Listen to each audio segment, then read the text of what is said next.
Il fait partie des designers marocains qui exportent le mieux le Made in Morocco à l'international.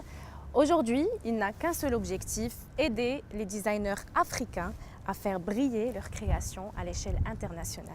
Lui, c'est Hicham Lahlou et c'est notre invité du jour.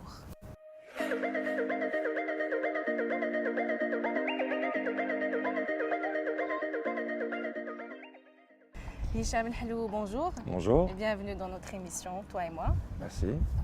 Hicham, vous êtes designer connu et reconnu au Maroc, mais aussi à l'international. Certains vous reprochent même de monopoliser le design au Maroc. Ah bon? Qu'est-ce que vous leur répondez? Monopoliser le design au Maroc, le design m'appartient, ça appartient à tout le monde. Je veux dire, le marché est là, chacun a sa place et chacun se bat pour exister, comme ça a été mon cas. Et donc, si j'étais quelqu'un qui monopolisait le design, je ne créerais pas une plateforme pour faire connaître des designers. Donc, c'est pas commun d'avoir un créateur qui partage son succès, entre guillemets, en toute modestie, mais qui partage son temps pour faire connaître d'autres créateurs. Est-ce que vous avez eu du soutien quand vous avez décidé de créer votre plateforme Africa Design Days et comment elle a été accueillie par les institutions publiques? L'idée est venue de créer cette plateforme Africa Design Days et Africa Design Awards de par, on revient au parcours, les nombreuses expositions un peu partout dans le monde auxquelles j'ai participé, les conférences que j'ai pu donner ou auxquelles j'ai pu être invité pour y participer, que ce soit en Asie, en Europe, en Afrique, en Amérique du Nord, partout au Brésil, partout, et de voir un peu, de me rendre compte un peu de l'importance de ce domaine. Et à l'époque, j'ai reçu un courrier du fondateur du New York Forum Africa, qui est un des plus grands forums économiques d'Afrique, qui est à Libreville au Gabon, et donc qui regroupe plus de 1500 intervenants du monde entier, ça monte jusqu'à 2000 personnes. Et j'ai reçu un courrier en me disant, c'est Richard Attias, qui est un compatriote marocain, qui m'envoie un courrier officiel en me disant, nous avons décidé de vous inviter pour vous mettre à l'honneur dans un panel sur le design, sur votre parcours, et vous inviter des intervenants. Il y a eu le rédacteur en chef de BFM TV Business qui est venu spécialement, Fabrice Lundy, donc ça a été un vrai panel autour de ce que c'est que le design de manière générale. Et quand ils ont entendu parler d'Africa Design Award comme étant la genèse d'Africa Design Days, Africa Design Week et tout, il m'a contacté au téléphone, il m'a dit est-ce que vous accepterez qu'on organise la finale pour la cérémonie de clôture du New York Forum Africa? Voilà l'encouragement. C'est venu d'une manière spontanée, participative, généreuse. Okay, on vous invite. Alors voilà, ça c'est la génération. Donc ça a été lancé dans un immense forum économique qui a permis l'impulsion pour pouvoir organiser Africa Design Days.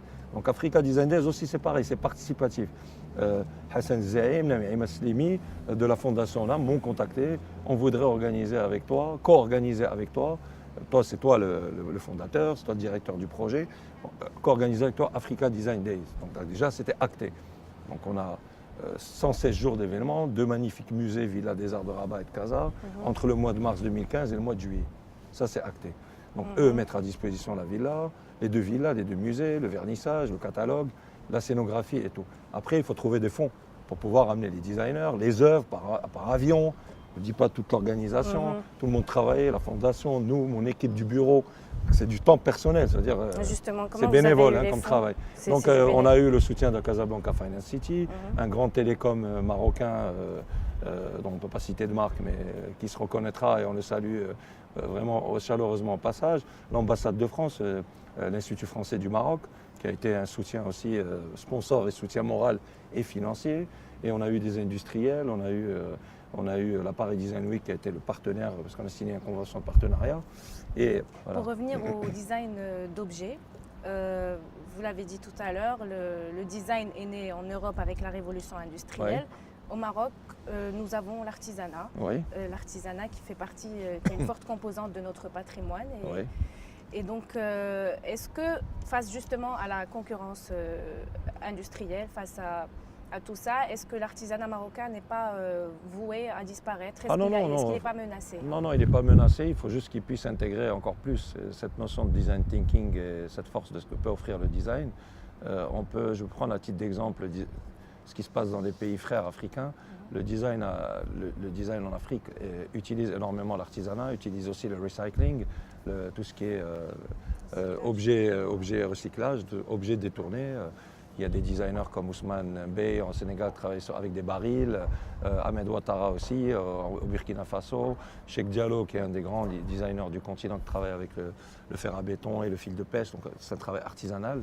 Il faut savoir aujourd'hui, pour que les gens le sachent, c'est que le design africain aujourd'hui est un design qui intéresse le monde entier. J'ai eu la chance de participer avec certains de ces designers, dont Cheikh Diallo, Bibi Sek du Sénégal, au Vitra Design Museum, qui est un des plus grands musées de design au monde, qui a lancé une grande exposition itinérante qui va faire le tour du monde, qui s'appelle Making Africa Contemporary Content of Design. Cette expo a été lancée en mars dernier, s'est terminée en février. Elle a enchaîné avec le Guggenheim elle a duré quasiment 6 mois au Vitra. Par la suite, elle a enchaîné avec le Guggenheim de Bilbao. Et là, elle vient d'aller sur Barcelone. Après, elle part sur Rotterdam et peut-être Bruxelles et après Austin en 2000. Mais au Maroc. Donc au Maroc. Donc le Maroc, par rapport à votre question, pourquoi j'ai cité ça, par rapport à ces grands musées qui s'intéressent au design en Afrique, d'une manière globale, c'est que l'artisanat a toute sa place. Si on prend par exemple le monde du luxe, aujourd'hui, il n'utilise que du travail fait main. Vous avez des grandes marques de luxe en Europe qui travaillent avec les savoir-faire. Qui travaillent avec des artisans. Ça, avec des artisans, ou carrément, c'est des entreprises artisanales qui sont devenues des grandes marques de luxe. Donc aujourd'hui, au Maroc, il y a un savoir-faire aujourd'hui qui est reconnu à l'échelle internationale, parce qu'on a un artisanat qui est très, très, très riche. Et je pense qu'il devrait de plus en plus intégrer le design dans son développement et travailler avec des designers, comme nous, pour pouvoir créer peut-être des collections qui soient intégrées plus sur le marché international et pourquoi pas demain des collections qui peuvent être achetées par des grands musées, comme ce qui est le cas pour des nombreux designers qui viennent de nombreux pays africains. Voilà. Justement, au Maroc, beaucoup de designers, si ce n'est la plupart, travaillent avec des artisans marocains. Est-ce qu'il y a cette peur d'exporter autre chose que le Made in Morocco? Le Made in Morocco a toute sa place, parce qu'aujourd'hui, le Maroc est un pays, comment dire en anglais, trendy, tendance. On a des villes célèbres comme Marrakech et d'autres, comme Tanger, comme Rabat, comme Casablanca, etc. Donc, comme le dit d'ailleurs le premier amendement de la nouvelle constitution de 2011, le Maroc, c'est un pays qui est pluriel. Je veux dire, il peut puiser, nous on peut puiser nos inspirations déjà rien que dans ce premier amendement. On est de culture méditerranéenne, hassani, sahraoui, berbère, hébraïque, arabe, africaine. Donc déjà rien que dans tout ça, si on n'arrive pas à se créer, je veux dire, c'est déjà source d'inspiration. Donc le Maroc a une riche culture séculaire, une riche culture contemporaine, et il s'intègre parfaitement dans ce qui se passe au niveau international. Mais je pense qu'il devrait plus regarder ce qui se passe en Afrique, parce qu'il y a beaucoup de gens qui ne sont pas conscients de leur africanité. Et le fait d'avoir fondé, moi, à titre philanthropique, Africa Design Award, que d'ailleurs nous venons de lancer le 4 avril, Africa Design Award 2016, donc je lance un appel à tous les jeunes designers pour y participer massivement, parce qu'ils vont être identifiés, encouragés et intégrés dans des réseaux. C'est ce qui a été le cas pour certains designers qui ont gagné, notamment les jeunes, l'Africa Design Award 2014. Et l'Africa Design Award 2016, l'organisation avec l'OMPIC, l'Office marocain de la propriété intellectuelle et industrielle, qui fête cette année ses 100 ans, à juste titre que ce que fait l'OMPIC avec les Morocco Awards. Chaque année, ils encouragent les marques marocaines. Voilà, donc, quel est le travail la mission de l'OMPIC, juste pour résumer un peu? L'Office marocain de la propriété intellectuelle et industrielle, pour que les Marocains le sachent, a été classé parmi les 5. Le Maroc est classé parmi les 5 plus grands pays au niveau des dépôts de dessins et modèles.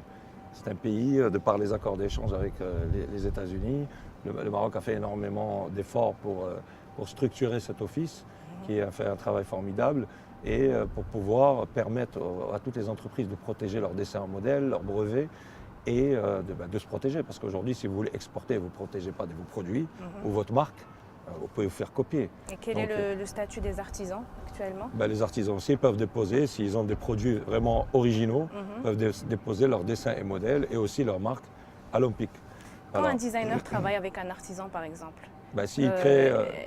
au final, on n'a que le nom du designer et l'artisan... Non, l'artisan est mis en avant parce que, on n'a pas encore créé un écosystème. Voilà, je reviens à l'histoire d'écosystème. Imaginez demain l'artisan, il est structurellement prêt pour faire un contrat avec un designer. Comme moi, je peux signer pour une grande marque internationale. Actuellement, vous avez le Salon de Milan, qui est un des plus grands rendez-vous du design au monde. Le monde entier, actuellement, est à Milan, à l'heure où je vous parle. Et il y a de l'artisanat, il y a de l'industrie, il y a de tout. Et ces artisans, qui au départ étaient des familles, sont devenus des marques mondialement connues. Donc aujourd'hui, si on ne crée pas un véritable écosystème pour pouvoir permettre à ces artisans de se structurer, de pouvoir contractuellement signer avec un designer, et que cet artisan peut devenir une marque, et que lui aussi, s'il y a une véritable politique volontariste au niveau de l'export, de positionner l'artisan comme une marque qui a tel designer, ça peut être un designer marocain, malien, italien, etc. Mais tant qu'on n'a pas créé un écosystème structuré pour ficeler l'aspect juridique en amont et permettre à cet artisan de l'accompagner, tout en le laissant faire ce qu'il est capable de faire, mais peut-être de lui créer une niche économique dans laquelle il se positionne dans le monde du design, parce qu'il a un savoir-faire extraordinaire, soit dans le cuivre, soit dans le cuir, soit dans la porcelaine, soit dans la céramique, etc. On pourra lui permettre d'être, pourquoi pas, demain présent dans des grands rendez-vous comme Milan ou Cologne ou Maisons et Objets, etc. C'est ce qui se passe d'ailleurs actuellement. Et vous, quelle est votre mission à l'Olympique? Moi, ma mission à l'Olympique, je collabore avec eux dans ce projet d'Africa Design Award cette année dans le cadre de l'IP Week, dans le cadre de l'anniversaire des 100 ans de l'Olympique. Et puis on va organiser une journée sur le design, une journée de conférences, d'échanges. Et donc ça permettra de sensibiliser encore plus toutes les entreprises qui seront présentes. Et de toute façon, c'est une action qui est à court terme et à long terme. Et moi, je fais ça parce que c'est par passion. J'ai cette capacité de vouloir partager avec d'autres créateurs cette passion-là, de parler d'eux aussi. C'est important d'avoir cette capacité de parler aussi des autres et aussi de sensibiliser les entreprises, hormis les designers, toutes entreprises confondues et tout secteur confondu, à l'importance du design. Et je pense qu'aujourd'hui, au Maroc, il est important que les gens se posent beaucoup plus la question de ce que c'est que cette importance du design. Donc à part les African Days, Africa Design Award et Africa Design Days, ouais. Africa Design Days, est-ce que vous continuez à créer Oui, moi j'ai mon agence, j'ai mon équipe, j'ai pas mal de jeunes au sein de l'agence, et puis que j'ai la chance aussi de former. La plupart aussi d'entre eux partent et se lancent à leur propre compte, et ça marche pour eux, tant mieux. Donc si on peut contribuer aussi à permettre à des jeunes aussi de pouvoir sortir sur le marché, le marché quoi, de manière générale. Donc comment ça se passe? On a pas mal de projets au Maroc, à l'international, en Afrique. Et puis voilà, donc les choses avancent bien. Je participe à pas mal d'expositions. Je prépare une exposition cette année avec l'ambassade de France au Maroc et qu'on va présenter à l'étranger aussi en France. Et je participe à cette exposition Making Africa qui est en train de tourner, qui est actuellement à Barcelone, qui va faire son petit tour en Europe et qui part aux États-Unis en 2018. Et puis on a pas mal de propositions dans le cadre d'Africa Design Days, dans le cadre de la diplomatie culturelle. J'ai oublié d'en parler. Le ministère des Affaires étrangères marocain qui soutient cette plateforme depuis l'année dernière a lancé pour la première fois au Maroc l'année de la diplomatie culturelle. Donc le 5 février a été lancée cette année de la diplomatie culturelle par Mbarka Bouaïda, la ministre déléguée aux Affaires étrangères. Ils ont commencé par Africa Design Days pour véritablement encourager cette plateforme et au fur et à mesure permettre au Maroc de devenir un hub. Quand je dis hub, ça veut dire un lieu de rencontre international pour parler du design dans tous les secteurs. Et plus les créateurs du Maroc se prendront conscience de la force de leur continent, ça va leur permettre de s'exporter mieux. Parce qu'aujourd'hui, l'Afrique, c'est now, c'est pas demain, c'est maintenant que ça se passe. Voilà. Merci beaucoup, Merci Hicham. à vous. À bientôt.